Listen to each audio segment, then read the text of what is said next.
اعوذ باللہ من الشیطان الرجیم بسم اللہ الرحمن الرحیم رب اشرح لی صدری ویسر لی امری واحلل عقدۃ من لسانی یفقہوا قولی ربنا زدنا علما اللہم فقہنا فی الدین ربی یسر ولا تعسر وتمم بالخیر۔ انشاءاللہ آج ہم سورہ بقرہ کا دوسرا رکوع شروع کریں گے اور 8 آیتیں کوشش کریں گے کہ انشاءاللہ مکمل کریں۔ تو میں پہلے 8 آیتوں کا لفظی ترجمہ آپ کے سامنے رکھوں گی اور پھر اس کے بعد ہم انشاءاللہ تفسیر کریں گے۔ اعوذ باللہ من الشیطان الرجیم بسم اللہ الرحمن الرحیم۔ وَمِنَ النَّاسِ اور بعض لوگ ہیں، من جو یقولو کہتے ہیں، آمنا ایمان لائے ہم، باللہ اللہ پر، وبالیوم الآخری اور آخری دن پر، وما اور نہیں، ہم وہ بمؤمنین ایمان لانے والے، یخادعون وہ دھوکہ دیتے ہیں، اللہ کو، والذین اور ان کو جو آمنو ایمان لائے، وما اور نہیں، یخدعون وہ دھوکہ دیتے ہیں، الا مگر انفسہم اپنے نفسوں کو، وما اور نہیں، یشعرون وہ شعور رکھتے، فی قلوبہم ان کے دلوں میں مرض مرض ہے، فزادہم تو زیادہ کر دیا انہیں اللہ نے مرضا مرض میں، ولہم اور ان کے لیے عذاب عذاب ہے، علیم المناک یا دردناک، بما بوجہ اس کے جو کانو تھے وہ یکذبون وہ جھوٹ بولتے، وَإِذَا اور جب قیلا کہا جاتا ہے، لہم انہیں، لا تفسدو نہ تم فساد کرو، فی الارض زمین میں، قالو وہ کہتے ہیں، انما بے شک، نحنو ہم تو، مصلحون اصلاح کرنے والے ہیں، الا خبردار، انہم بے شک وہ، ہم وہی، المفسدون فساد کرنے والے ہیں، ولیکن اور لیکن، لا یشعرون نہیں وہ شعور رکھتے، وَإِذَا اور جب قیلا کہا جاتا ہے، لہم انہیں، آمنو ایمان لے آؤ، کما جیسا کہ، آمنا ایمان لائے، الناسو لوگ، قالو وہ کہتے ہیں، انؤمنو کیا ہم ایمان لائیں، کما جیسا کہ، آمنا ایمان لائے، السفہاء بیوقوف، الا خبردار، انہم بے شک وہ، ہم وہی، السفہاء بیوقوف ہیں، ولیکن لا یعلمون اور لیکن نہیں وہ علم رکھتے، وَإِذَا اور جب لقو وہ ملاقات کرتے ہیں، الذین ان سے جو، آمنو ایمان لائے، قالو وہ کہتے ہیں، آمنا ایمان لائے ہم، وَإِذَا اور جب خلو وہ اکیلے ہوتے ہیں، الی طرف، شیاطینہم اپنے شیطانوں کے، قالو وہ کہتے ہیں، انا بے شک ہم، معکم تمہارے ساتھ ہیں، انما بے شک، نحنو ہم تو، مستہزئون مذاق اڑانے والے ہیں، اللہ یستہزئ مذاق اڑاتا ہے، بہم ان کا، ویمدہم اور وہ ڈھیل دے رہا ہے انہیں، فی طغیانہم ان کی سرکشی میں، یامہون وہ بھٹکتے پھرتے ہیں، اولئک یہی لوگ ہیں، الذین جنہوں نے، اشتروا خرید لی، الضلالۃ گمراہی، بالہدی بدلے ہدایت کے، فما تو نہ، ربحت فائدہ مند ہوئی، تجارتہم تجارت ان کی، وما اور نہ، کانو تھے وہ، مہتدین ہدایت پانے والے۔ آیت نمبر 16 تک ہم نے کر لیا، انشاءاللہ دوسرا رکوع ابھی کمپلیٹ نہیں کریں گے، جیسے 16 تک تفسیر ہو جائے گی تو پھر انشاءاللہ اس کو کمپلیٹ کریں گے۔ تو کچھ چیزیں اس میں دیکھنے کی ہیں، اس کو ہم غور سے فکر کے ساتھ دیکھتے ہوئے چلیں گے، جتنی بھی آیات آج ہماری اللہ کی دی ہوئی توفیق سے مکمل ہو جاتی ہیں اس پہ اللہ کا شکر ادا کریں گے۔ وَمِنَ النَّاسِ مَن يَقُولُ آمَنَّا بِاللَّهِ وَبِالْيَوْمِ الْآخِرِ وَمَا هُمْ بِمُؤْمِنِينَ اور لوگوں میں سے کچھ وہ بھی ہیں جو کہتے ہیں کہ ہم اللہ تعالیٰ اور آخرت کے دن پر ایمان لائے، حالانکہ وہ ہرگز ایمان لانے والے نہیں ہیں۔ تو کون لوگ یہ بات کہتے ہیں کہ ہم اللہ تعالیٰ اور آخرت کے دن پر ایمان لائے، جبکہ اللہ تعالیٰ ان کے ایمان تسلیم نہیں فرماتا؟ کون لوگ ہیں وہ؟ اس سے مراد منافقین ہیں۔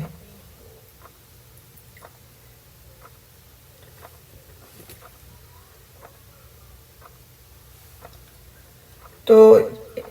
اس صورت کی جو ابتدائی 4 آیتیں ہیں، جیسا کہ آپ پڑھتے ہوئے آ رہے ہیں ابھی 7 آیتیں پڑھی، آج ہم 8ویں آیت پڑھ رہے ہیں، تو جو ابتدائی 4 آیتیں ہیں اس میں خالص مومنین کا ذکر کیا گیا ہے، پھر 2 آیات میں خالص کافروں کے حال کا ذکر ہے، اور اب اللہ سبحانہ تعالیٰ نے ان منافقوں کا حال بیان کرنا شروع کیا ہے جو ایمان کو ظاہر تو کرتے ہیں لیکن باطن میں کفر کو چھپائے ہوئے ہوتے ہیں، یعنی ظاہراً وہ مومن ہوتے ہیں لیکن باطناً کافر ہوتے ہیں، کفر چھپا ہوتا ہے۔ تو یہ کفر اور ایمان کے درمیان ایک طرح سے جھول رہے ہیں، لٹک رہے ہیں، نہ ادھر کے نہ ادھر کے ہیں، اور ان کا معاملہ چونکہ بہت سے لوگوں کے لیے مشتبہ ہوتا ہے، اس لیے ان کا ذکر 13 آیات میں تفصیل سے اور متعدد صفات کے ساتھ کیا گیا ہے، یعنی جو اب آگے 13 آیات آئیں گی اس میں ان منافقین کے بارے میں تفصیل کے ساتھ بتایا گیا ہے، اور اس لیے تفصیل کے ساتھ بتایا گیا ہے، ان کی صفات کو ظاہر کیا گیا ہے تاکہ وہ پہچان لیے جائیں، تاکہ لوگوں کو ان کا پتہ چل جائے کہ یہ منافق لوگ ہیں۔ یہ جو ہمارا ایک انداز بن گیا ہے کہنے کا کہ ہم کسی کو بھی منافق کہہ دیتے ہیں، کافر کہہ دیتے ہیں، تو یہ مناسب رویہ نہیں ہے، کیونکہ قرآن نے جو صفات بتائی ہیں ان صفات کے پس منظر میں ہی کسی شخص کو پہچانا جا سکتا ہے، لیکن اس کے باوجود کسی انسان کو کسی کے لیے یہ کہنے کا حق نہیں بنتا کہ وہ منافق ہے، کیونکہ دلوں کا حال اللہ سبحانہ تعالیٰ جانتے ہیں، اور نفاق ایک ایسی بیماری، ایسا مرض ہے، ابھی آپ دیکھیں گے آگے کی آیات میں کہ اس کو مرض سے تشبیہ دی گئی، اس صفت کو انسان کی، کہ اس کا پتہ صرف اللہ کو ہوتا ہے کیونکہ اس کا تعلق انسان کے دل سے ہوتا ہے۔ تو اللہ سبحانہ تعالیٰ فرماتے ہیں وَمِنَ النَّاسِ مَن يَقُولُ آمَنَّا، تو یہاں منافقین کو الناس کہا گیا، یعنی لوگوں میں سے کچھ لوگ ایسے ہیں، تو وَمِنَ النَّاسِ سابقہ 2 گروہوں کے لیے خاص وصف بیان کیا گیا، یعنی ایمان کا وصف اور کفر کا وصف، بالکل کھلی بات کہ یا تو ایک گروہ ہے جو مومن ہے جس کا 4 آیتوں میں تذکرہ کیا گیا، پھر دوسرا گروہ ہے جو کافر ہے جس کا 2 آیتوں میں تذکرہ کیا گیا، اور اب بات چل رہی ہے مَن یقول آمنا باللہ وبالیوم الآخر، یعنی صرف زبان سے کہتے ہیں اور دل پر اس کا ان کے کوئی اثر نہیں ہوتا، قولی طور پر کہتے ہیں، زبان سے کہتے ہیں کہ ہم اللہ پر اور قیامت کے دن پر ایمان لائے، لیکن ان کا ایمان لانا حقیقی نہیں ہوتا۔ تو ایمان کیا ہے؟ آپ نے اس سے پہلے میں نے آپ کو تفسیر میں بیان کیا کہ ایمان کیا ہے؟ تصدیق کرنا، دل میں عقیدہ رکھنا، زبان سے اقرار کرنا اور اعضاء سے عمل کرنا، یعنی 3 چیزیں شامل ہیں ایمان میں۔ دل میں عقیدہ رکھنا کہ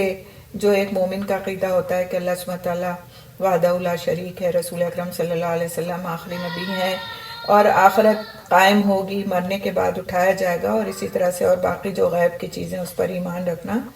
لیکن زبان سے بھی اس کا اقرار کرنا، یعنی اگر کوئی شخص صرف دل کے اندر رکھتا ہے ان سب باتوں کا عقیدہ لیکن زبان سے اس کا اقرار نہیں کرتا، کلمہ شہادت نہیں پڑھتا،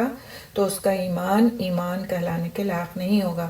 اور تیسری چیز کیا ہے؟ اور اعضاء سے عمل کرنا، یعنی جو کام جو احکامات بتائے گئے ہیں اس پر عمل کرنا۔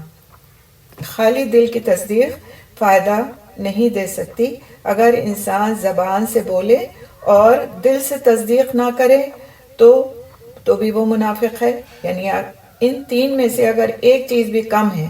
تو اس کا ایمان مکمل ایمان نہیں کہا جائے گا۔ مکمل ایمان کب ہوگا؟ جب انسان زبان سے بولے اور قلب سے اس کی تصدیق کرے، اور پھر اس کے جو اعضاء ہیں وہ ان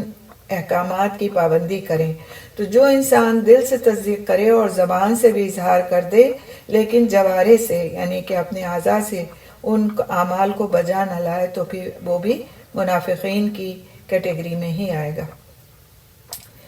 تو اللہ سبحانہ تعالیٰ فرماتے ہیں وَمَا هُمْ بِمُؤْمِنِينَ، اور اللہ سبحانہ تعالیٰ نے ان کو وَمَا هُمْ بِمُؤْمِنِينَ کہہ کر انہیں جھوٹا قرار دیا، منافق قرار دیا۔ اب یہ نفاق ہے کہ اس کے ہم معنی دیکھتے ہیں، ایک تو ہے اس کے لغوی معنی یعنی لٹرل میننگ، ڈکشنری میننگ، تو نفاق یا نفق ایسی سرنگ کو کہتے ہیں جو کسی دوسری جگہ پر جا نکلتی ہو، یعنی عربک میں کچھ الفاظ ایسے ہیں جن کے کئی معنی لیے جاتے ہیں اور جو قرآن حکیم میں مختلف میننگز میں مختلف جگہوں پر استعمال وہ لفظ ہوتا ہے. تو اسی طرح سے نفق جو ہے وہ سرنگ کو کہتے ہیں جو کسی دوسری جگہ پر جا کر کے نکلتی ہے. تو منافق کو اس لیے منافق کہا گیا کیونکہ اس کے بھی دو چہرے ہوتے ہیں. دو آپ دیکھیں نفق میں کیا ہوتا ہے کہ ایک جگہ سے انسان داخل ہوتا ہے سرنگ میں اور دوسری جگہ سے نکلتا ہے جس کو آپ ٹنل کہتے ہیں. اور منافق بھی جو ہے وہ اسی طرح سے دو چہروں والا انسان ہوتا ہے اور اس کے ظاہر اور باطن میں تضاد ہوتا ہے. منافق بھی ایسے ہی کرتا ہے کہ وہ اسلام میں داخل ہوتا ہے پھر جس راستے سے وہ داخل ہوا تھا اس راستے کے علاوہ کسی دوسرے راستے سے اسلام سے باہر نکل جاتا ہے. یعنی داخل تو ہو جاتا ہے لیکن اس کے بعد وہ راستہ تلاش کرتا ہے کہ کس طرح سے وہ ان احکامات کی پابندی کو چھوڑ دے اور کس طرح سے پھر وہ دوسرا راستہ اختیار کر لے. اور ایسا وہ کس وقت کرتا ہے جب اس کو کسی بھی خطرے کا کوئی وقت ہوتا ہے تب اس کا نفاق سامنے آ جاتا ہے کہ اب مثال کے طور پر یا پھر کوئی مشکل وقت ہوتا ہے تو اس کا نفاق سامنے آ جاتا ہے. جیسے اب مثال کے طور پر انسان کو بہت زیادہ پیسوں کی ہرس ہے اور وہ ایسے تو عام حالات میں کہتا ہے کہ نہیں رشوت لینا حرام ہے, رشوت نہیں لینا چاہیے, یا پھر اور اسی طرح سے سود پر پیسہ لینا حرام ہے یا سود پر دینا حرام ہے, سب باتیں کرتا ہے. لیکن جب اس کا اپنا موقع آتا ہے کسی وجہ سے اور کسی مشکل کے وقت میں تو پھر وہ ان چیزوں کو اپنے لیے جائز سمجھ لیتا ہے اور ان کو حاصل کر لیتا ہے. یہ ایک میں نے مثال دی. اس طرح کی بہت ساری چیزیں جیسے نماز کی پابندی کو ہم کہتے ہیں کہ نماز کی پابندی بہت ضروری ہے اور وقت پہ پڑھنا چاہیے اور احکام کی پابندی کے ساتھ پڑھنا چاہیے. لیکن جب کبھی ہمارا موقع ایسا پڑتا ہے کہ ہم کسی مشکل کے وقت میں ہوتے ہیں یا ہمارے لیے نماز پڑھنا ایک مشکل امر ہوتا ہے تو اس وقت پر کیا کرتے ہیں ہم کہ نماز سے اپنا پیچھا چھڑا لیتے ہیں کسی نہ کسی بہانے کو ساتھ رکھ کر. تو حذیفہ بن یمان رضی اللہ تعالیٰ عنہ سے منافق کے بارے میں پوچھا گیا تو انہوں نے کہا کہ منافق ایسا شخص ہے جو اسلام کا اظہار کرتا ہے لیکن اس پر عمل نہیں کرتا. اظہار کرتا ہے لیکن عمل نہیں کرتا. اب ہم دیکھیں گے کہ نفاق کی قسمیں ہیں. کچھ قسمیں ایسی ہیں جو ایک قسم ایسی ہے کہ جو انسان کو ملت سے خارج کر دیتی ہے یعنی کہ پھر وہ مسلمان ہی نہیں رہتا. اور دوسرا نفاق ایسا ہے جو انسان کو ملت سے تو خارج نہیں کرتا یعنی کہ مسلمانوں کی صف سے تو نہیں نکالتا لیکن بہرحال کبیرہ گناہ ہے. تو پہلی قسم ہے اعتقادی نفاق اور دوسری قسم ہے عملی نفاق. نفاق اکبر, اعتقادی نفاق جو ہے وہ نفاق اکبر سے اس کو تعبیر کیا جاتا ہے کہ ایمان کو ظاہر کرنا اور کفر کو دل میں چھپانا اور یہ دین سے خارج کر دیتا ہے. جیسا کہ منافقین اس زمانے کے عبداللہ بن ابی وغیرہ تھے کہ وہ رسول اکرم صلی اللہ علیہ وسلم کے سامنے آتے تھے تو اپنے ایمان کا اظہار کرتے تھے لیکن پیچھے سے مسلمانوں کی جڑیں کاٹتے تھے. تو ایسے لوگوں کے لیے کہا گیا کہ پھر ایسے لوگ دین سے خارج ہیں, ان کو مسلمان کہا ہی نہیں جا سکتا کیونکہ ان کا عقیدہ خراب ہے. وہ جان بوجھ کر ایسا کر رہے ہیں کہ اپنے آپ کو ظاہر کچھ کرتے ہیں اور ان کا باطن کچھ اور ہوتا ہے. تو اعتقادی منافق کی کچھ علامات ہیں کہ رسول اکرم صلی اللہ علیہ وسلم کی لائی ہوئی شریعت کے کچھ حصے کو جھٹلانا. کیا کرتا ہے اعتقادی منافق جو ہوتا ہے یعنی جس کے دل میں ہی نہیں ہوتا ایمان, اس کا عقیدہ ہی غلط ہوتا ہے تو وہ کیا کرتا ہے کہ رسول اکرم صلی اللہ علیہ وسلم کی لائی ہوئی شریعت کے کچھ حصے کو جھٹلاتا ہے. یعنی مثال کے طور پر جیسے اس وقت منافقین کیا کرتے تھے کہ وہ آخرت پر ایمان نہیں لاتے تھے یا پھر رسول اکرم صلی اللہ علیہ وسلم کو آخری نبی نہیں مانتے تھے. اسی طرح دوسری اس کی علامت کیا ہے کہ رسول اکرم صلی اللہ علیہ وسلم سے بغض رکھنا. نعوذ باللہ, آپ صلی اللہ علیہ وسلم سے بغض رکھنا. اور بغض کیا ہوتا ہے, کینہ کیا ہوتا ہے, دل کے اندر چھپی ہوئی بیماری کے موقع ملتے ہی کسی کے خلاف کچھ ایسا کہنا کہ جو اس کے لیے اذیت کا باعث ہو. رسول اکرم صلی اللہ علیہ وسلم کی لائی ہوئی کسی چیز سے بغض رکھنا یعنی آپ کی ذات سے بغض رکھنا اور آپ صلی اللہ علیہ وسلم کی لائی ہوئی شریعت میں سے کسی چیز سے بغض رکھنا. جیسے مثال کے طور پر بہت سے لوگ ہوتے ہیں وہ بظاہر بہت اچھے نیک مسلمان ہوتے ہیں، لیکن وہ پردہ کرنے کو سخت ناپسند کرتے ہیں۔ ایک ہوتا ہے نہ کرنا، انسان کوئی کام نہیں کرتا لیکن اس پر وہ پشیمان ہوتا رہتا ہے کہ میں یہ کام نہیں کر پا رہی ہوں، میں یہ کام نہیں کر پا رہی ہوں، مجھے کرنا ہے، مجھے کرنا ہے۔ اس کے لیے اس کی ایک جدوجہد ہوتی ہے، کوشش ہوتی ہے، اور وقت آنے پر انسان اس کام کو کر لیتا ہے، اپنے لیے دعائیں کرتا ہے کہ اللہ مجھے اس کام کی توفیق دے دے، مجھے ہدایت دے دے، اس لیے کہ وہ اس کام سے بغض نہیں رکھتا، اس کام کو ناپسند نہیں کرتا، اس کام کو کرنے کے لیے اس کی حرص ہوتی ہے کہ وہ اس کام کو کرے۔ حالات کے تحت، کچھ مجبوریوں کے تحت، اپنی ایمان کی کمزوری کی وجہ سے وہ ایک کام کو نہیں کر پا رہا ہوتا، لیکن اس کو برا نہیں سمجھتا۔ اور ایک ہوتا ہے کہ وہ اس کو برا سمجھتا ہے، اس سے بغض رکھتا ہے۔ جیسے بہت سے لوگ کہتے ہیں کہ یہ کیا ہے آپ کا دین، کہ عورتوں کو بالکل انہوں نے گھروں میں بند کر دیا یا پابند کر دیا، یا عورتوں کو وہ آزادی حاصل نہیں جو مردوں کو ہے، ہمیں بھی وہ آزادی چاہیے۔ تو اس کا مطلب کیا ہے کہ ہم اپنے دین میں آنے والی ایک چیز کو برا سمجھتے ہیں، بغض رکھتے ہیں اس سے، اور اس کی برائی بیان کرتے پھرتے ہیں، تو پھر یہ منافقت کی علامتوں میں سے ایک علامت ہے۔ پھر یہ کہ رسول اکرم صلی اللہ علیہ وسلم کے دین کی کامیابی اور فتح کو ناپسند کرنا، یعنی آپ صلی اللہ علیہ وسلم کو جو اس وقت دین میں کامیابیاں اللہ سبحانہ تعالیٰ نے نصیب فرمائیں، اور آپ صلی اللہ علیہ وسلم کی حکومت اور سربراہی بڑھتی چلی گئی اور ایک عالم پر طاری ہو گئی، اور پھر آپ صلی اللہ علیہ وسلم کے صحابہ کرام نے اس کو آگے پھیلایا، تو اس کامیابی اور کامرانی کو برا سمجھنا، مسلمان کہیں پر کامیاب ہو رہے ہوں، فتح مند ہو رہے ہوں، تو ان کو اچھی نظر سے نہ دیکھنا۔ تو نفاق، ایسا نفاق، یہ جو اعتقادی نفاق ہے یہ کفر ہے، اور منافق کافر سے زیادہ بدتر ہوتا ہے، کیونکہ وہ چھپا ہوا دشمن ہوتا ہے اور وہ پیچھے سے وار کرتا ہے۔ تو ایسے شخص کے لیے بہت سخت وعید ہے، اور اس کو کہا گیا کہ وہ دوزخ کے نچلے طبقوں میں سے ایک طبقے میں ہوگا۔ پھر دوسری جو قسم ہے عملی نفاق، اور اس کو نفاق اصغر بھی کہا جاتا ہے، اور اس میں یہ ہے کہ انسان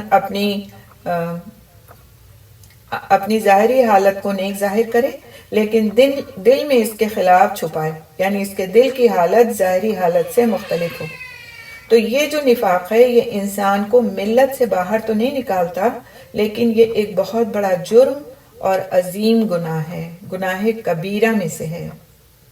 نبی اکرم صلی اللہ علیہ وسلم نے فرمایا 4 باتیں جس میں ہوں گی وہ تو خالص منافق ہوگا، اور جس میں ان میں سے کوئی ایک بھی ہوگی اس میں نفاق کی ایک خصلت ہوگی، یہاں تک کہ وہ اسے چھوڑ دے۔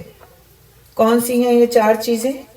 بہت غور سے اپنے آپ کا محاسبہ کرنا ہے، بجائے اس کے کہ ہم دوسروں پر نظر کریں، کیونکہ ہوتا یہی ہے کہ جب ہمیں کوئی بھی بات اس طرح کی معلوم ہوتی ہے تو ہماری نظر فوراً دوسروں پر دوڑنے لگتی ہے کہ اچھا فلاں ایسا ہے، فلاں ایسا ہے، فلاں ایسا ہے۔ ہونا کیا چاہیے کہ ہم اپنا محاسبہ کریں کہ کہیں ہمارے اندر نفاق کی اس خصلت میں سے کوئی، ان 4 میں سے کوئی ایک خصلت بھی موجود تو نہیں۔ پہلی خصلت کیا ہے کہ جب اس کے پاس امانت رکھی جائے، تو خیانت کرے۔ دوسری بات کیا ہے کہ جب بات کرے تو جھوٹ بولے۔ دوسری خصلت کیا ہے کہ جب بات کرے تو جھوٹ بولے۔ تیسری خصلت کیا ہے کہ جب وعدہ کرے تو خلاف ورزی کرے، جب وعدہ کرے تو خلاف ورزی کرے۔ اور چوتھی خصلت کیا ہے؟ اور جھگڑے تو گالی گلوچ کرے۔ آپ دیکھیں کہ اس میں کیا کیا باتیں آ گئیں۔ زبان کی بھی بات آ گئی کہ زبان سے وہ گناہ کر رہا ہے، جھوٹ بول رہا ہے یا پھر جھگڑے میں گالی گلوچ کر رہا ہے، اور دل کی بھی بات آ گئی، عمل کی بھی بات آ گئی کہ وعدے کے خلاف ورزی کر رہا ہے، اور امانت رکھی جاتی تو اسے ادا نہیں کرتا، خیانت کرتا ہے۔ تو ایسے لوگوں کی پھر اللہ سبحانہ تعالیٰ کے یہاں بہت سخت سزا ہے، بہت سخت سزا ہے۔ تو یہاں پر آپ دیکھیں کہ وَمِنَ النَّاسِ مَن يَقُولُ آمَنَّا بِاللَّهِ، اور لوگوں میں سے کچھ ایسے ہیں کہ جو کہتے ہیں کہ ہم اللہ تعالیٰ پر ایمان لائے، وَبِالْيَوْمِ الْآخِرِ، اور آخرت کے دن پر ایمان لائے، وَمَا هُمْ بِمُؤْمِنِينَ، لیکن وہ حالانکہ وہ ہرگز ایمان لانے والے نہیں ہیں، اس لیے کہ ان کے اندر جو یہ خصوصیات ہیں وہ ان کو ایمان والا نہیں کہلا سکتی۔ اگر انسان واقعی ایمان والا بننا چاہتا ہے تو اس کو اپنے آپ کو چیک کرنا چاہیے کہ منافقین میں سے کسی بھی قسم کے نفاق کی کوئی نشانی اس میں موجود تو نہیں ہے، کہیں نفاق اکبر کی کوئی نشانی تو نہیں موجود جو ملت سے ہی انسان خارج ہو جائے، یا پھر کہیں نفاق اصغر کی کوئی کوالٹی تو نہیں موجود کہ پھر وہ اللہ سبحانہ تعالیٰ کی نظر میں انتہائی غضب کا مستحق ہو اور جہنم کے نچلے درجوں میں اس کو ڈالا جائے۔ تو دونوں چیزوں سے بہت ڈرنا چاہیے، اور صاحب بات کہہ دی گئی کہ وما ہم بمؤمنین، ہرگز وہ ایمان والے نہیں ہیں، حقیقتاً مومن نہیں ہیں، بلکہ وہ جھوٹے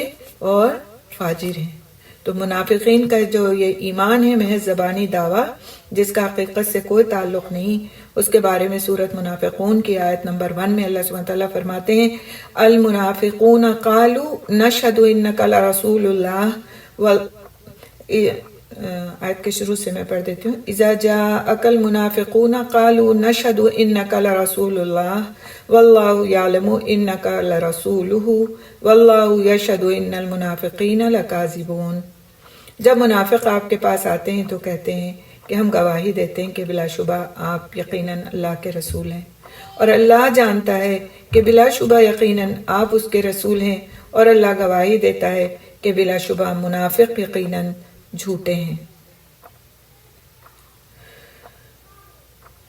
تو یہ آپ نے منافقین کی نشانیاں دیکھی اور منافقین کے بارے میں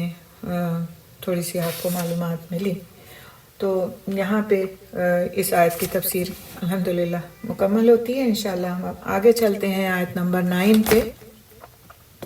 یخادعون اللہ والذین آمنوا وما یخدعون الا انفسهم وما یشعرون، وہ اللہ تعالیٰ کو دھوکہ دیتے ہیں اور ان لوگوں کو جو ایمان لائے، حالانکہ وہ اپنی جانوں کے سوا کسی کو دھوکہ نہیں دے رہے اور وہ شعور نہیں رکھتے۔ یعنی یہ منافقین کیا کرتے ہیں؟ یہ دھوکہ دینے والے لوگ ہیں، یہ دھوکہ دیتے ہیں۔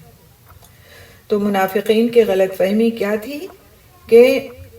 اس آیت میں منافقین کی غلط فہمی کی طرف اشارہ ہے کہ وہ دل میں کفر چھپاتے اور ایمان کا دعویٰ کرتے ہیں اور سمجھتے ہیں کہ ہم اللہ تعالیٰ اور ایمان والوں کو دھوکہ دینے میں کامیاب ہیں، حالانکہ دھوکہ ان کے اپنے خود کے ساتھ ہو رہا ہے کہ دنیا میں انہیں مسلمان قرار دیا گیا، انہیں مسلمانوں والے حقوق اور فوائد حاصل ہوئے، مگر آخرت میں وہ آگ کے سب سے نچلے حصے میں ہوں گے۔ تو یہ ایک دھوکہ ہے جو وہ اپنے آپ کو خود دے رہے ہیں کہ وہ اپنے آپ کو سمجھ رہے ہیں کہ ہم مسلمان ہیں، اپنے آپ کو شو کر رہے ہیں کہ ہم مسلمان ہیں،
السلام علیکم ورحمۃ اللہ وبرکاتہ۔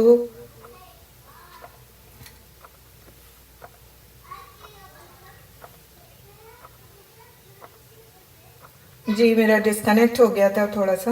تو میں انشاءاللہ کنٹینیو کرتی ہوں۔ اب آواز صحیح آ رہی ہے آپ لوگ کو؟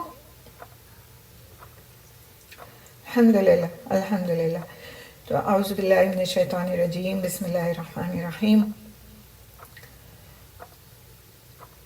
تو ہم یہاں پر بات کر رہے تھے کہ منافقین کو کس بات کی غلط فہمی ہے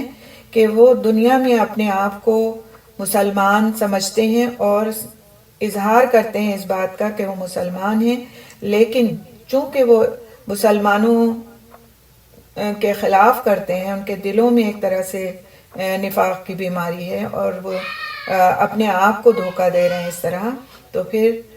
قیامت میں، آخرت میں ان کو اس کی جزا اسی صورت میں ملے گی کہ وہ جہنم کے سب سے نچلے طبقے میں ہوں گے۔ اللہ سبحانہ تعالیٰ ہم سب کو محفوظ رکھے کہ ہماری عادتوں میں سے کوئی عادت ایسی ہو کہ جو ہمیں منافق ٹھہرا دے اللہ کی نظر میں۔ تو یہ جو بات کہی گئی یخادعون اللہ والذین آمنوا، تو یخادعون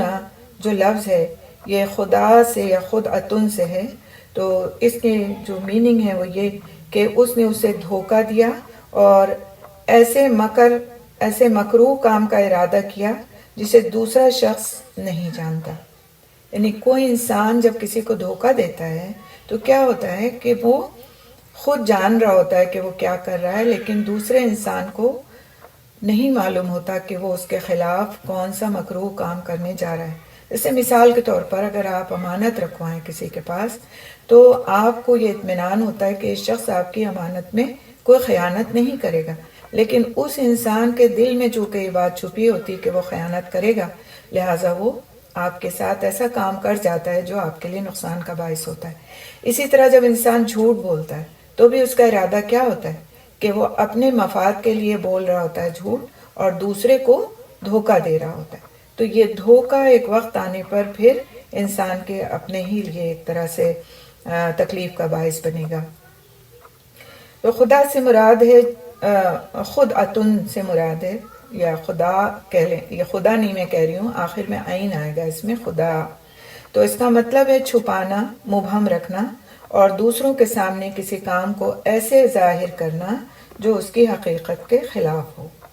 تو دھوکہ دینے والا شخص جس کو دھوکہ دیتا ہے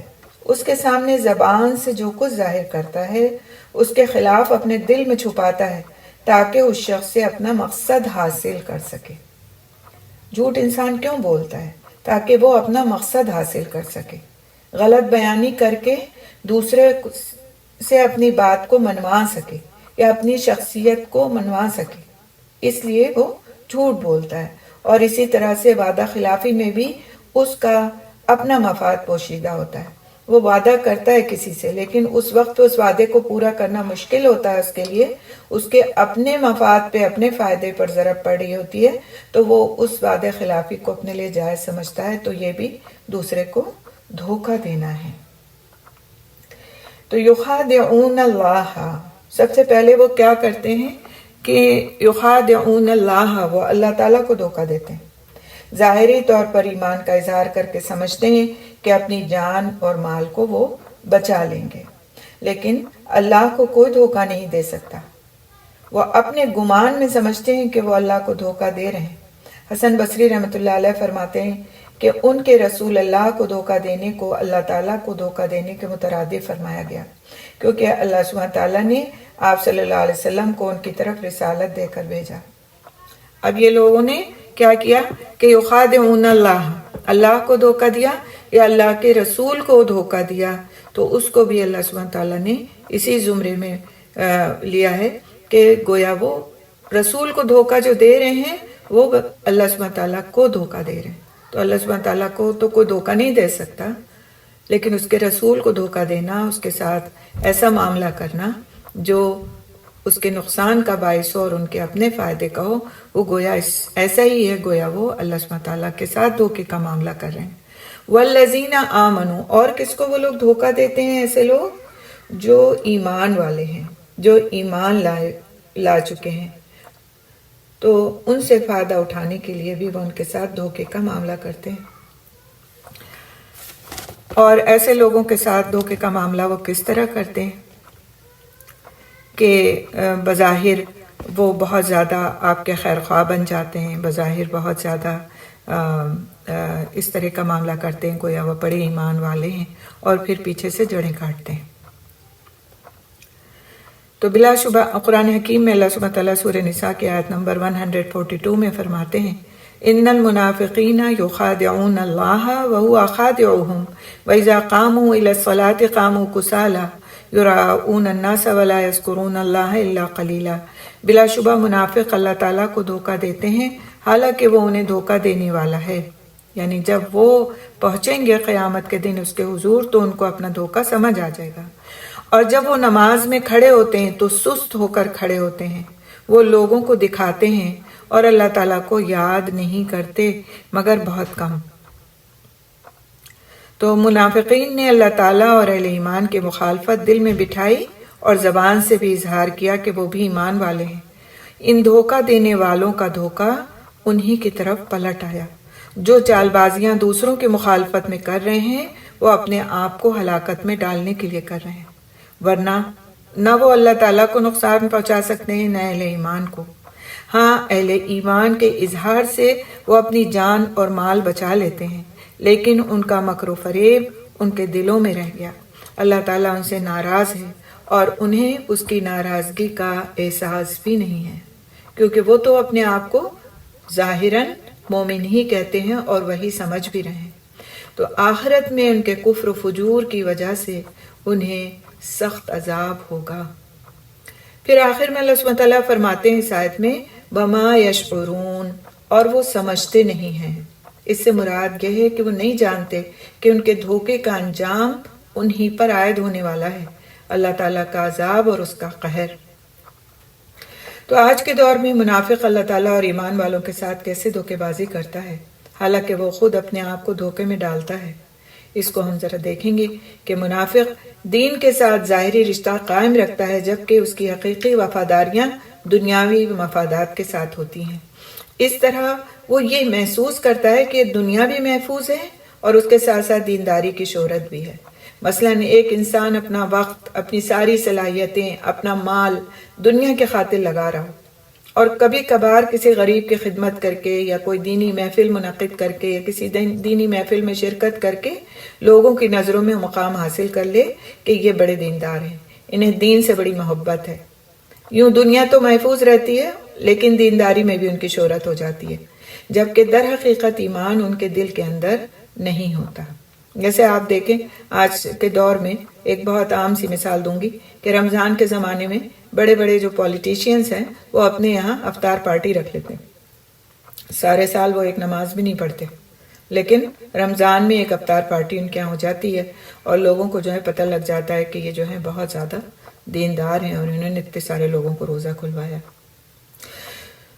تو اللہ تعالیٰ نے اسے دھوکہ قرار دیا ہے۔ اللہ تعالیٰ کو تو کوئی دھوکہ نہیں دے سکتا۔ ہاں، ایمان والوں کی نظروں میں جو مقام بنتا ہے یہ ایمان والوں کو دھوکہ دینا ہے۔ اللہ تعالیٰ اسے خود فریبی قرار دیتے ہیں کیونکہ یہ خوش فہمی ہے جو خود انسان کے اپنے اندر ہوتی ہے۔ انسان ایسی دینداری پر دنیا میں خوش ہو سکتا ہے لیکن اللہ تعالیٰ کے ہاں اسے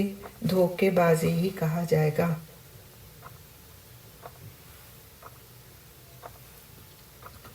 تو ان کے ایسا کرنے سے اللہ اور ایمان والوں کا کوئی بھی نقصان نہیں ہے۔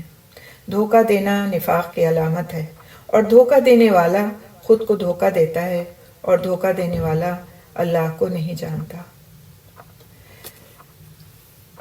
وہ خود نہیں اپنی بات کو سمجھ پا رہے۔ آخر میں یہ بات کہہ کر اس آیت کو مکمل کر دیا گیا کہ اس دھوکے کو جو وہ دے رہے ہیں اس کو خود ہی سمجھ نہیں پا رہے۔ اگلی آیت پہ چلتے ہیں انشاءاللہ، آیت نمبر 10۔ فی قلوبہم مرض فزادہم اللہ مرضا ولہم عذاب علیم بما کانوا یکذبون۔ ان کے دلوں میں ہی ایک بیماری ہے تو اللہ تعالیٰ نے ان کو بیماری میں زیادہ کر دیا اور ان کے لیے دردناک عذاب ہے اس وجہ سے کہ وہ جھوٹ بولتے تھے، جھوٹ بولا کرتے تھے۔ تو اس آیت میں اللہ تعالیٰ نے ان کے دھوکہ دینے کی وجہ بتا دی ہے کہ وہ ایسا کر کیوں رہے ہیں، اور وجہ کیا ہے کہ فی قلوبہم مرض، ان کے دلوں میں بیماری ہے۔ یہ بیماری کیسی بیماری ہے؟ کیا کوئی دل کی بیماری ہے جس کے لیے کسی ہارٹ اسپیشلسٹ کو دکھانا چاہیے، یا پھر یہ بیماری کی کوئی الگ ہی قسم ہے؟ تو یہ بیماری کی ایک الگ ہی قسم ہے۔ وہ بیماری کیا ہے؟ نمبر 1، دنیا کی محبت کی بیماری، دنیا کی محبت کی بیماری، اور دوسرے شک اور نفاق کی بیماری، بے یقینی کی بیماری، یہ سب اللہ سبحانہ تعالیٰ کے نزدیک دل کو بیمار کر دینے والی علامات ہیں، دل کو بیمار کر دینے والی چیزیں ہیں۔ جب انسان کے دل میں دنیا کی حد سے زیادہ محبت ہو جاتی ہے تو پھر وہ حرام کو حرام اور حلال کو حلال سمجھنے کی تمیز بھول جاتا ہے۔ وہ حرام اور حلال کو اس طرح مکس اپ کر لیتا ہے کہ وہ اپنے لیے ہر چیز کو جو اس کا دل چاہتا ہے اس کو وہ جائز سمجھتا ہے۔ تو یہ دنیا کی محبت کی جو بیماری ہے، اللہ تعالیٰ اس سے ہم سب کو اپنی پناہ میں رکھے، کیونکہ دنیا سے محبت تو انسان کی فطرت ہے، لیکن اس محبت کا حد سے بڑھ جانا وہ انسان کے لیے بے پناہ خطرناک ہے۔ جیسے مثال کے طور پر کسی کے اندر بہت زیادہ اس بات کی چاہت ہو جائے، بہت زیادہ اس بات کی تمنا ہو جائے کہ اس کے پاس بہت مال ہو، بہت مال کی فراوانی ہو، اور پھر وہ اس کے لیے ہر حلال حرام طریقے کو اپناتا چلا جائے، یا پھر کسی کے اندر اس درجے میں دنیا کی محبت سما جائے کہ وہ اپنی اولاد سے اس درجے میں محبت کرے کہ اس کے لیے وہ کچھ بھی کرنے تیار ہو جائے، خواہ اس کے لیے اس کو حرام طریقوں کو ہی اختیار کرنا کیوں نہ پڑ جائے، یا بہت اچھا گھر بنانے کی یا بہت اچھی گاڑی لینے کی ایسی تمنا دل کے اندر ہو جائے کہ پھر اس سے حرام حلال کی تمیز مٹ جائے۔ تو یہ جو دنیا کی محبت کی بیماری ہے، یہ دل کی ایک ایسی بیماری ہے جو انسان کو منافق کی کیٹیگری میں رکھ دیتی ہے لے جا کر۔ تو یہ لوگ کیوں منافق ہیں؟ اس کی وجہ اللہ سبحانہ تعالیٰ نے بیان فرما دی کہ فی قلوبہم مرض، ان کے دلوں میں مرض ہے، شک کی بیماری ہے۔ دوسری ان کی بیماری کیا ہے؟ ان کے اندر شک ہے، شک۔ جیسے آپ نے دیکھا قرآن کی جب آپ سورہ بقرہ کی دوسری آیت پڑھے تھے تو تھا ذالک الکتاب لا ریب فیہ، یہ ایک ایسی کتاب ہے کہ اس میں کوئی شک نہیں، لیکن منافقین کے دل کبھی شک سے پاک نہیں ہوتے اور ان کے دلوں میں شک ہی رہتا ہے۔ پتہ نہیں یہ جو قرآن ہے اس میں فلاں چیز جو آئی ہے وہ اس دور میں تو چل نہیں سکتی، اپلائی نہیں کی جا سکتی، لہٰذا پتہ نہیں وہ صحیح بھی ہے کہ نہیں صحیح ہے، میں ذرا فلاں سے پوچھتی ہوں، اچھا فلاں نے آپ کو بتا دیا، پھر میرے دل کوئی بات نہیں لگتی، اس میں کوئی لاجک نہیں نظر آ رہی، تو پھر میں فلاں سے پوچھتی ہوں۔ تو یہ فلاں اور فلاں سے پوچھتے پوچھتے انسان اپنے شک میں آگے سے آگے نکل جاتا ہے، جبکہ قرآن ایک کھلی ہوئی کتاب ہے جس میں اللہ سبحانہ تعالیٰ نے الف لام میم کے بعد صاف صاف فرما دیا کہ ذالک الکتاب لا ریب فیہ، یہ وہ کتاب ہے کہ اس میں کوئی شک نہیں، کوئی شک نہیں، کسی قسم کے شک کی کوئی گنجائش ہی نہیں۔ اب اگر ہمارا دل بیمار ہے اور اس میں نفاق کا مرض ہے تو ہمیں اس کتاب میں شک نظر آتے ہیں۔ ہمارا دل کبھی کسی آیت سے شک میں مبتلا ہو جاتا ہے، وراثت کے قانون بیان کیے جا رہے ہیں تو ہم شک میں پڑے ہوئے ہیں، پردے کے قانون بیان کیے جا رہے ہیں تو ہم شک میں پڑے ہوئے ہیں، اور کسی طرح کا حکم ہمیں نماز کے لیے دیا جا رہا ہے، ہمیں ذکر کے لیے دیا جا رہا ہے، ہمیں جہاد کے لیے دیا جا رہا ہے، ہر چیز میں کہیں اور یا پھر کسی نہ کسی چیز میں ہم کوئی شک کی گنجائش نکال لیتے ہیں، خود اپنے لیے بھی اور اسے دوسروں کی طرف بھی منتقل کرنے سے باز نہیں آتے۔ تو یہ سب کس وجہ سے ہے؟ کیونکہ ہمارے دلوں میں ایمان پختہ نہیں، اور ایمان جب پختہ نہیں تو وہ نفاق کی علامت ہے، اور نفاق جب دل کے اندر ہوتا ہے تو دل انسان کا بیمار دل ہوتا ہے، وہ صحت مند دل نہیں ہوتا۔ جس طرح ایک انسان جو صحت مند ہوتا ہے وہ ہر کام کو کر سکتا ہے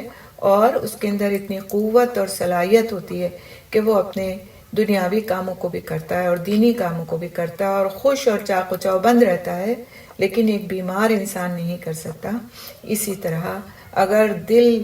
آپ کا صحت مند ہے، اس میں نہ دنیا کی اس قدر محبت ہے کہ اس میں انسان مبتلا ہو کر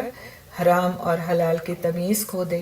یا پھر اس کے اندر اس طرح کا شک ہے کہ وہ دین کے احکامات کی پابندی کرنے سے اسے پیچھے کھینچتا رہتا ہے، تو پھر گویا اس میں نفاق کی بیماری ہے، اس کے دل کو بیماری لاحق ہے، اس کا دل صحت مند نہیں ہے اللہ سبحانہ تعالیٰ کی نظر میں۔ اور کیا چیز ہوتی ہے جو دل بیمار ہو جاتا ہے؟ وہ ہے بے یقینی کی بیماری۔ بے یقینی کی بیماری یعنی شک جب ہوتا ہے تو انسان میں یقین کی پختگی آ ہی نہیں سکتی، وہ کسی طرح سے بھی اپنے یقین کو پکا نہیں کر پاتا، وہ ہر وقت شیکی رہتا ہے،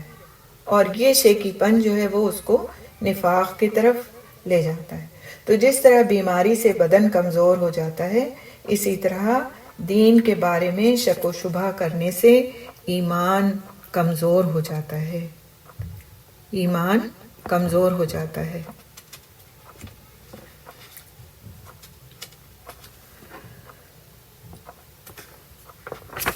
اللہ سبحانہ تعالیٰ ہم سب کو محفوظ رکھے، اور اس کے لیے ہمیں دعا بھی کرنا چاہیے کہ اللہم انی اعوذ بک من الکفر والنفاق۔ تو یہ دعا کرنا چاہیے کہ اللہ تعالیٰ ہم سب کو محفوظ فرمائے، ہمیں اپنے حفظ و امان میں رکھے اس نفاق کی بیماری سے۔ پھر آگے اللہ سبحانہ تعالیٰ فرماتے ہیں کہ فزادہم اللہ مرضا، تو اللہ تعالیٰ نے ان کو بیماری میں زیادہ کر دیا، یعنی اللہ تعالیٰ کی سنت کے مطابق کہ بیماری کہ برائی کا پیچھا برائی کرتی ہے، ان کا شک، نفاق اور خوف بڑھ جائے گا۔ اللہ تعالیٰ منافق کو فوراً سزا نہیں دیتے، اسے مہلت دیتے ہیں، اور اس کا نتیجہ یہ نکلتا ہے کہ وہ اور زیادہ کھوٹے ہوتے جاتے ہیں اور آخر کار مکمل منافق بن جاتے ہیں۔ رب العزت کا فرمان ہے وَأَمَّا الَّذِينَ فِي قُلُوبِهِمْ مَرَضٌ فَزَادَهُمْ رِجْسًا إِلَىٰ رِجْسِهِمْ، لیکن وہ لوگ جن کے دلوں میں بیماری ہے تو اس نے ان کو گندگی میں یعنی کفر میں اور شرک میں اور گندگی کے ساتھ زیادہ کر دیا۔ تو یہ رجس جو ہے وہ کفر اور شرک کی گندگی ہے۔ تو اللہ سبحانہ تعالیٰ فرماتے ہیں کہ وہ لوگ جن کے دلوں میں بیماری ہے، یعنی ان کے دل بیمار ہیں، نفاق ہے اس میں، تو ان کو گندگی میں اور گندگی کے ساتھ زیادہ کر دیا، یعنی ان کو اور زیادہ شرک میں اور کفر میں آگے بڑھا دیا۔ سورہ توبہ کی آیت نمبر 125 ہے۔ یہ روگ نفاق ان کے سابقہ گناہوں کا نتیجہ ہے، نیز اللہ تعالیٰ انہیں اس کے سبب سے مزید گناہوں میں مبتلا کر دیتے ہیں جو ان کے لیے مزید سزا کے موجب بنتے ہیں، جیسا کہ اللہ سبحانہ تعالیٰ فرماتے ہیں سورہ انعام کی آیت نمبر 110 میں وَنُقَلِّبُ أَفْئِدَتَهُمْ وَأَبْصَارَهُمْ كَمَا لَمْ يُؤْمِنُوا بِهِ أَوَّلَ مَرَّةٍ،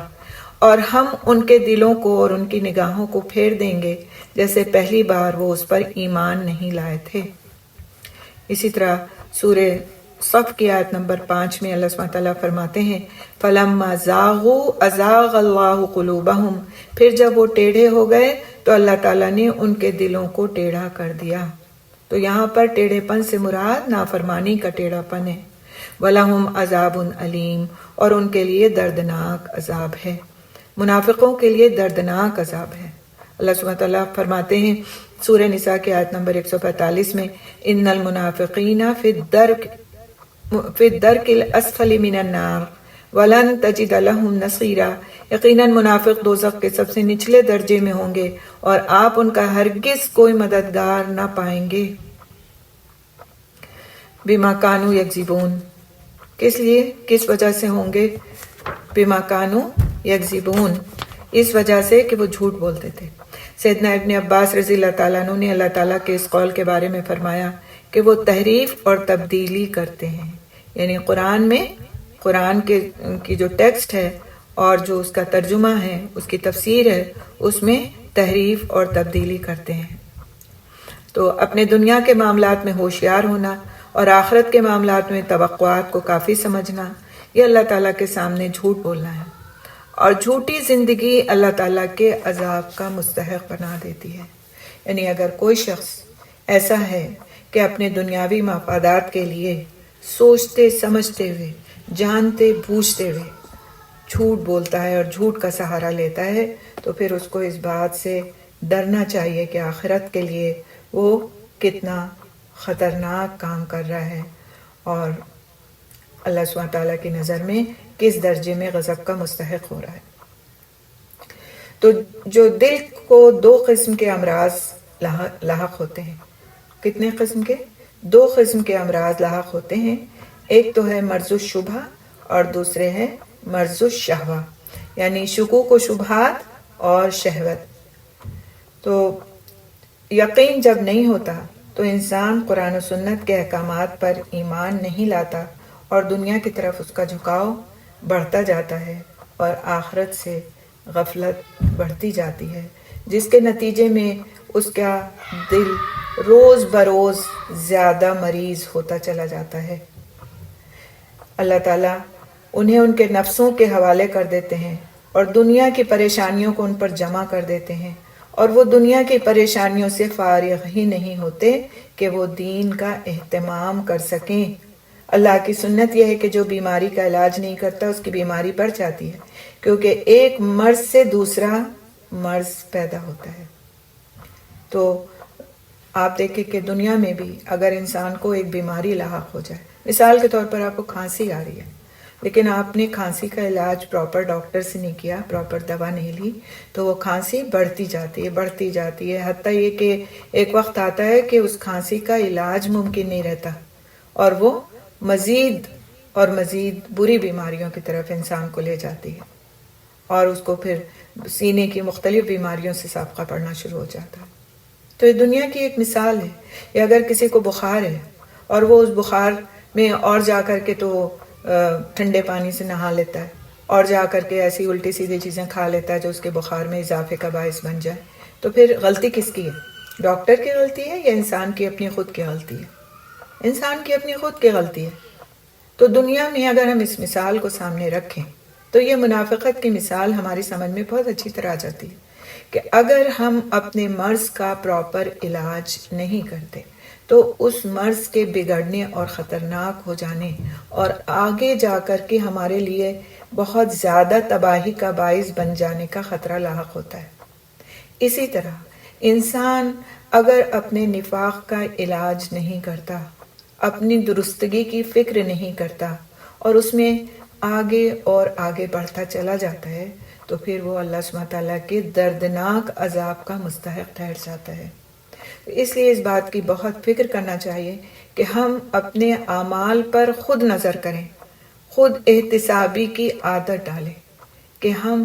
کیا کرنے لگے ہیں، ہمارے دل میں کہیں کچھ ایسا تو نہیں چھپا ہوا جو منافقت کی نشاندہی کر رہا، تو پھر ہمیں اس پر کام کرنا ہے۔ کوئی دوسرا آ کر ہمیں نہیں بتائے گا کہ تم کیا ہو، مسلم ہو، کافر ہو یا منافق ہو، کوئی آ کے ہم کو نہیں بتائے گا۔ ہمارے اعمال میں تو لکھا جا رہا ہے، ہمارے رب کو تو اس کا پتہ ہے، لیکن کیا ہم کو خود کو پتہ ہے؟ اور اگر نہیں پتہ تو ہمیں فائنڈ آؤٹ کرنا پڑے گا، کوئی دوسرا آ کے نہیں کرے گا۔ آپ دیکھیں کہ بعض وقت کیا ہوتا ہے کہ ہمیں کوئی ایسی بیماری لاحق ہوتی ہے جس کا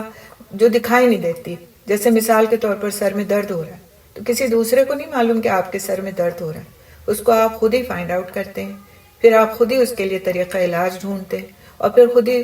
جب وہ علاج کرتے ہیں تو وہ کیور ہو جاتا ہے اور آپ اچھا محسوس کرتے ہیں۔ اسی طرح سے اگر دل کے اندر نفاق کی بیماری ہے اور ہم کو نہیں معلوم، لیکن اس سبق کی روشنی میں ہم نے اسے فائنڈ آؤٹ کر لیا کہ ہمارے دل میں کیا تھا اور کیا ہونا چاہیے اور کیا چیز ہمارے دل کو بیمار کیے چلی جا رہی ہے، تو پھر انسان اس کا علاج ڈھونڈتا ہے، اور عقل مند وہی ہے جو علاج کرتا ہے، اور بے وقوف ہے وہ شخص جو سوچتا ہے کہ ہمیں تو ان سب کے باوجود سب کچھ حاصل ہے، کون سی چیز ہے جو میرے پاس نہیں، تو میں اس کا مطلب ہے بالکل صحیح ہوں، مجھے کوئی پریشانی نہیں، لیکن وہ گویا اپنے آپ کو دھوکہ دے رہا ہے۔ جب وہ اللہ کے حضور پہنچے گا اور اس کا اعمال نامہ اس کے سامنے رکھا جائے گا، اس وقت اس کو لگ پتہ جائے گا کہ وہ کر کے کیا آیا ہے۔ تو بہت زیادہ کیئرفل رہ کر کے شعوری زندگی گزارنے کی ضرورت ہے۔ اللہ کی سنت یہ ہے، جیسے کہ بھی ہم نے دیکھا، کہ جو بیماری کا علاج نہیں کرتا اس کی بیماری بڑھ جاتی ہے، کیونکہ پھر کیا ہوتا ہے کہ ایک مرض کے بعد ایک مرض سے دوسرا مرض پیدا ہونا شروع ہو جاتا ہے۔ اور اگر ہم اس کو دنیاوی امراض پر رکھ کر دیکھیں تو بات اچھی طرح سمجھ میں آ جاتی ہے کہ قرآن حکیم میں یہ بات کیوں کہی گئی کہ ایک بیماری یا ایک برائی دوسری برائی کو کھینچ لاتی ہے۔ جس طرح دنیا میں جسمانی بیماریاں، ایک بیماری اگر اس کا صحیح علاج نہ ہو تو وہ دوسری بیماری کو دعوت دے دیتی ہے۔ تو یہ بات ہماری سمجھ میں آ جائے گی کہ آخر یہ کیوں کہا گیا کہ ایک بیماری، ایک برائی دوسری برائی کو کھینچ لاتی ہے۔ ایک مثال کے طور پر اگر انسان کی جھوٹ بولنے کی عادت پڑ جاتی ہے، وہ بات بات میں جھوٹ بولتا ہے، کبھی لطیفے سنا کر، پہلے کیا ہوتا ہے شروع میں دوسروں کو ہنسنے ہنسانے کے لیے انسان جھوٹ بولتا ہے، پھر وہ چھوٹی چھوٹی باتوں پر جھوٹ بولتا ہے، اور پھر ایک وقت آتا ہے کہ وہ جھوٹ میں اتنا پکا ہو جاتا ہے کہ جھوٹ کے بغیر اس کی کوئی بات ہی نہیں مکمل ہوتی، اور یہ عادت پڑتی ہے بچپن سے، اور بچپن سے ہی بچوں کو اس بات پر بہت چیک کرنا چاہیے کہ ان کو جھوٹ نہیں بولنا، ان کو جھوٹ بولنے نہیں دینا، ایسی سچویشنز نہیں لانا کہ اس میں ان کو جھوٹ بولنے کی ضرورت پڑ جائے۔ اور یہ ہم بڑوں کا کام ہے کہ ہم بچوں کو کتنا سچا بناتے ہیں۔ اگر بچہ کوئی غلطی کرتا ہے اور آپ اس کو دھمکاتے ہیں کہ میں تمہیں یہ کر دوں گی اور وہ کر دوں گی وہ کر دوں گی، تو اگلی بار وہ غلطی کر کے تو اس پہ پردہ ڈالنے کے لیے جھوٹ بولے گا، اور ایک طرح سے وہ آپ کو دھوکہ دے گا، اور وہ اس سزا سے بچ جائے گا جو آپ کے ذریعے سے اس کو ملنی تھی، اور اگلی بار وہ جب وہ غلطی کرے گا تو اطمینان سے جھوٹ بولے گا کہ میں نے جب جھوٹ بولا تو میں سزا سے بچ گیا، اور جب میں نے سچ بولا تھا تو مجھے سزا ملی تھی۔ ہمیشہ سچ بولنے پر، چاہے جتنی بڑی غلطی کر کے بچے آئیں، ان کو کبھی مت ڈانٹیے، ان کو بیٹھائیے، ان کو سمجھائیے کہ آپ نے جو کیا، آپ نے سچ بولا۔ اس بات سے میں بہت خوش ہوں کہ آپ نے سچ بولا، آپ بہت بہادر ہیں، سچ بولنے والا بہت بہادر ہوتا ہے، لیکن یہ غلطی ہے، لہٰذا آئندہ اس کو نہیں دہرائیے گا۔ تو اگر اگلی بار اس سے وہ غلطی ہوتی بھی ہے تو وہ آپ سے آ کر جھوٹ نہیں بولے گا کم از کم، کیونکہ جھوٹ ایک کبیرہ گناہ ہے۔ اور اگر ہم بچوں کے اندر اس عادت کو چلنے دیتے ہیں اور پنپنے دیتے ہیں تو وہ پھر اس کو اس طرح اپنا لیتے ہیں کہ ان کی زندگی کا کوئی دن جھوٹ کے بغیر نہیں گزرتا۔ معمولی سی بات پر جھوٹ بولتے ہیں۔ ہم عورتیں، آپ دیکھیے، غور کیجیے گا، بہت ساری باتیں جس میں تو جھوٹ ہم کو معلوم ہوتا ہے، بہت سی باتیں ایسی ہیں کہ اس میں ہم اس طرح جھوٹ بولتے ہیں کہ ہمیں خود بھی پتہ نہیں ہوتا کہ ہم کیوں بول رہے ہیں آخر یہ جھوٹ۔ عمر جیسے پوچھی جائے کسی عورت سے کہ آپ کی عمر کیا ہے، وہ ضرور کچھ سال اس میں سے مائنس کر کے اس کو بتائیں گی۔ کیوں بھائی؟ جتنی عمر ہے آپ کی اتنی بتا دیں۔ کوئی پوچھے آپ کا ویٹ کیا ہے تو ویٹ جتنا ہے اس سے کم کر کے بتائیں گے۔ کھایا کیا، کھانے پینے کی کیا عادتیں ہیں، آپ کو کبھی کوئی جو ہے نا پراپر نہیں بتائے گا کہ وہ اس کو کیا پسند ہے اور کیا نہیں پسند ہے۔ بہت کم ہی لوگ ایسے ہوں گے جو اس معاملے میں سچ بولیں گے، میں تو کچھ کھاتی ہی نہیں ہوں، پتہ نہیں کیوں میرا وزن بڑھتا چلا جا رہا ہے۔ تو بغیر کھائے ہوا سے تو وزن بڑھتا نہیں ہے۔ تو بہرحال سچ بولنے کی عادت ڈالیں۔ یہ چھوٹی چھوٹی سی چیزیں، بظاہر چھوٹی چھوٹی چیزیں، یا مثال کے طور پر ہم بہت ساری باتیں ہمیں معلوم ہوتی ہیں اور ہم کہہ دیتے ہیں ہمیں نہیں معلوم، ہمیں پتہ ہی نہیں، فلاں نے یہ بات کہی تھی آپ کو معلوم ہے؟ نہیں، مجھے نہیں پتا۔ تو یہ جو مجھے نہیں پتا، یہ والی جو جملہ ہے یہ بھی جھوٹ میں آ جاتا ہے نا۔ تو آپ کو پتا ہے تو آپ بتا دیں، اور اگر آپ کو پتا اور آپ نہیں بتانا چاہتی، یا کسی نے آپ کو منع کیا ہے کہ آپ نہ بتائیں، تو آپ کہہ دیں فلاں معلوم ہے مجھے، لیکن مجھے فلاں نے منع کیا ہے کہ میں بتاؤں، لہٰذا میں مجبور ہوں، میں نہیں بتا سکتی، میں وعدہ خلافی نہیں کر سکتی۔ کیا کر لے گا اگلا بندہ آپ کا؟ کچھ نہیں۔ ایک وقت میں یہی تو کہے گا کہ آپ میرے لیے مخلص نہیں ہیں، سن لیں اس کی بات کہ آپ اس کے لیے مخلص نہیں ہیں، لیکن اپنے آپ کو ایک کبیرہ گناہ سے بچا لیں۔ اسی طرح وعدہ خلافی۔ اب آپ دیکھیں، معمولی سی میں ایک مثال آپ کہیں گے کہ آپ ہر دفعہ کلاس کی بات کو لے کر کوئی بات کہتی ہیں، لیکن حقیقت بات یہ کہ یہ ہمارے دل کا درد ہے جنہوں نے اس کلاس کو قائم کرنے کے لیے محنت کی ہے، کہ آپ بہنوں میں سے جتنی بہنوں نے کمٹ کیا ہے وہ ساری نہیں آتی۔ یہ بھی وعدہ خلافی ہے۔ وعدہ خلافی، آپ نے ایک وعدہ کیا ہے، کمٹمنٹ کیا ہے، ایک رجسٹریشن کیا ہے، ایک وعدہ ہے کہ ہم آپ کے ساتھ کلاس میں جوائن کریں گے، پڑھیں گے، اور اب آپ بجائے کلاس میں آنے کے آرام سے اپنی فرصت میں بیٹھ کر ریکارڈنگز کو سن کر سمجھتے ہیں کہ آپ نے حق ادا کر دیا۔ جن کی تو کبھی کوئی مجبوری ہو گئی، انہی کی سہولت کے لیے ہم ریکارڈنگز پوسٹ کرتے ہیں، لیکن جن کی کوئی مجبوری بھی نہیں ہے اور جو صرف یہ سوچ کر کے کہ آج نہیں ہم کل کر لیں گے اس کام کو، وہ چھوڑ دیتے ہیں، تو وہ وعدہ خلافی کرتے ہیں۔ اور اب سے یہ سمجھ لیں کہ وعدہ خلافی منافقت کی نشانیوں میں سے ایک نشانی ہے، اور یہ بہت بڑی بات ہے، اور یہ دل کا ایک مرض ہے جو بڑھتا چلا جاتا ہے۔ انسان پہلے تو ایک آدھ بار وعدہ خلافی کرتا ہے اور پھر اس کی عادت بن جاتی ہے وعدہ خلافی کرنے کی، کیونکہ اس کے دل میں اس بات کی اہمیت ہی نہیں رہتی کہ وہ وعدہ خلافی کر رہا ہے۔ تو لہٰذا وعدہ خلافی منافقت کی علامتوں میں سے ایک علامت ہے۔ جھوٹ بولنا منافقت کی علامتوں میں سے ایک علامت ہے۔ خیانت کرنا خیانت ہے یہ بھی، کہ اگر ہم کو ایک سبق دیا جائے یاد کرنے کے لیے اور ہم سے تقاضا کیا جائے کہ آپ کو یہ سنانا ہے، یہ آپ کے اوپر امانت ہو گئی، اب اس کی تیاری کرنا، اس کو اصلاح کرنا کہ آپ اسے سنا سکیں، یہ آپ کے اوپر امانت ہے۔ اور اس کو آپ بھول جاتے ہیں، یہ کوئی بری بات نہیں ہے، کیونکہ بھولنا انسان کی فطرت ہے۔ آپ کی عمر کا تقاضا ہو سکتا ہے، ذہن کا تقاضا ہو سکتا ہے، حالات کا تقاضا ہو سکتا ہے کہ آپ بھول جائیں، یاد کریں اور بھول جائیں، وہ ایک الگ بات ہے۔ لیکن اس کو یاد ہی نہ کرنا، اس پہ توجہ ہی نہیں دینا، اس کی فکر ہی نہیں کرنا، اس کو سمجھنا کہ بس یہ تو ہم کو چیز ایسے ہی مل رہی ہے لہٰذا ہم اس کو لے نہ لیں، تو یہ خیانت ہے۔ یہ ان لوگوں کے ساتھ خیانت ہے جو آپ کے لیے بیٹھ کر محنت کرتے ہیں۔ یہ احسان جتانے والی بات نہیں ہے، صرف احساس دلانے والی بات ہے کہ ان لوگوں کے ساتھ خیانت ہے کہ جو اپنے وقت کا ایک حصہ نکال کر آپ کو پڑھانے کے لیے تیاری کرتے ہیں، اور پھر اس تیاری کے بعد آپ تک اس بات کو لے جانے کے لیے اپنا وقت دیتے ہیں اور اس پر محنت کرتے ہیں، تو اس کی قدر نہ کر کے اس میں کوتاہی کرنا، یہ امانت میں خیانت ہے۔ آپ دیکھیں کہ بعض وقت ہم بڑی بڑی چیزوں کے بارے میں سوچتے ہیں کہ نہیں کسی نے پیسہ رکھا تھا، دیا تھا، مجھے رکھوایا تھا، میں نے تو واپس کر دیا، فلاں چیز دی تھی میں نے تو واپس کر دی، میں تو کوئی خیانت نہیں کرتی۔ تو یہ بھی خیانتیں ہیں جس کا ہمیں احساس ہونا چاہیے کہ یہ خیانت تو کہیں میری زندگی میں داخل نہیں۔ اسی طرح جھوٹ میں ایک اور بھی چیز آتی ہے کہ جب انسان بعض وقت بچوں کے ساتھ ہم معاملہ کرتے ہیں کہ آپ کو ہم فلاں چیز دیں گے اور پھر اب وہ چیز ان کو نہیں دیتے ہیں۔ میں جا رہی ہوں، میں جب واپس آؤں گی آپ کے لیے میں یہ لے کر آؤں گی، اور پھر ہم نہیں لے کر آتے، تو یہ بھی وعدہ خلافی ہے۔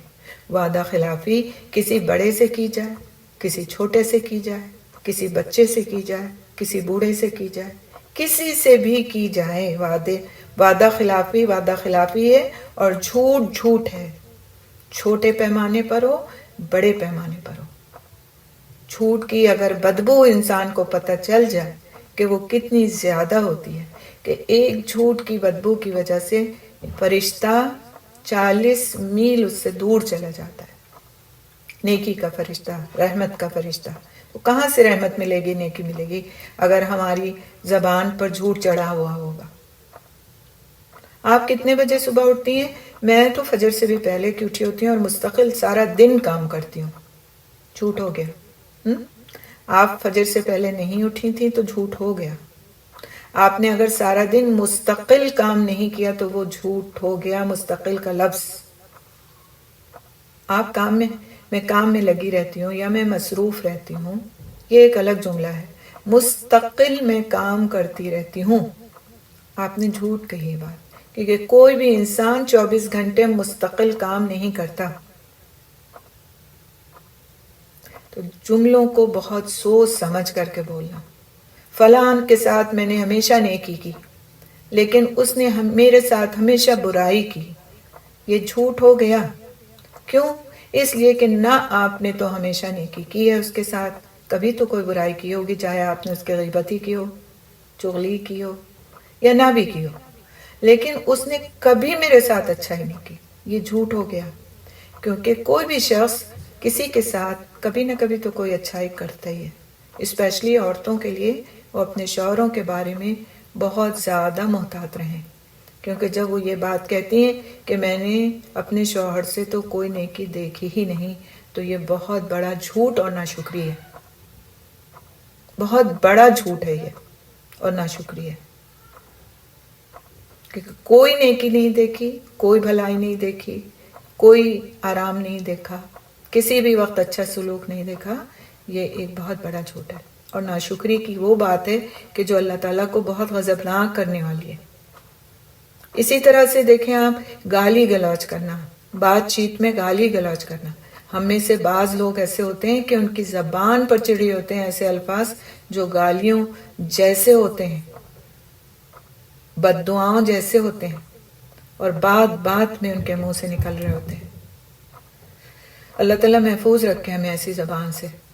تو زبان پر بھی بہت کنٹرول کرنے کی ضرورت ہے کہ اس سے جھوٹ نہ نکلے، اس سے کوئی گالی نہ نکلے، اس سے کوئی بھی ایسا کلمہ نہ نکلے جو جھگڑے کا باعث بن جائے اور دوسرے کا دل دکھا ڈالے، کیونکہ اللہ اپنی مخلوق کو بہت اپنی مخلوق سے محبت فرمانے والا ہے، اور وہ بالکل پسند نہیں فرماتا کہ اس کا ایک بندہ کسی دوسرے بندے کا دل دکھا دے۔ یہ دل کا دکھا دینا اللہ کے نزدیک بہت غضب والی بات ہے، اور اسی لیے دیکھیں آپ کہ منافقت کی نشانیوں میں سے ایک نشانی اس کو کہا گیا کہ جب جھگڑا کرے تو گالی گلوچ کرے، یعنی زبان کا انتہائی غلط استعمال کرے اور اپنے غصے کا اظہار کرے۔ تو یہ ساری چیزوں سے اللہ تعالیٰ ہم سب کو بچا کر کے رکھے۔ یخادعون اللہ والذین آمنوا وما یخدعون الا انفسهم وما یشعرون، اور پھر ہم نے یہ پڑھا کہ فزادہم اللہ فی قلوبہم مرض فزادہم اللہ مرضا ولہم عذاب علیم بما کانوا یکذبون،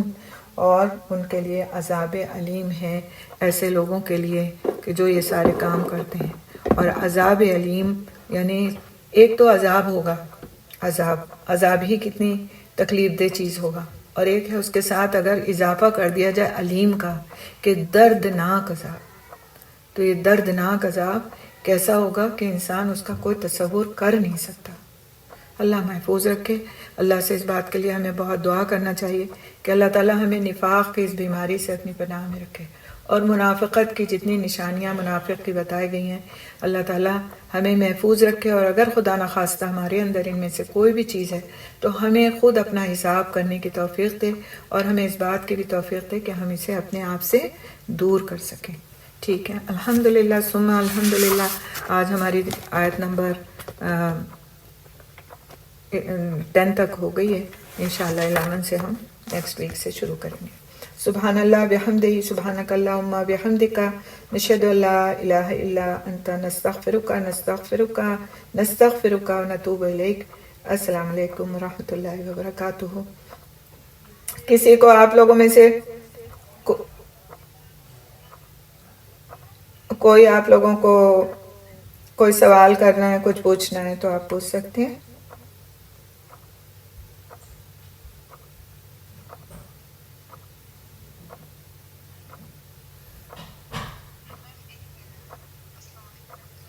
وعلیکم السلام ورحمۃ اللہ وبرکاتہ۔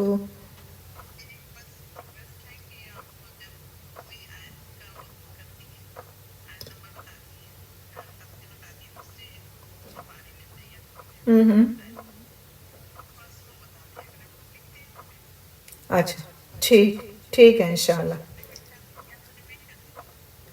ٹھیک ہے انشاءاللہ، میں نیکسٹ ٹائم سے آپ کو جو ہے نا ریپیٹ کر دیا کروں گی۔ ٹھیک ہے، اور یہ آگے اور کوئی سوال ہے کسی کا؟ اس آیت کو انشاءاللہ ہم تھوڑا سا ریپیٹ کرتے ہوئے اور اس کے بارے میں کچھ معلومات آپ کو دیتے ہوئے پھر آیت نمبر 11 پہ انشاءاللہ جائیں گے۔ ٹھیک ہے جی، انشاءاللہ اوکے، ٹھیک ہے، اوکے، السلام علیکم ورحمۃ اللہ وبرکاتہ۔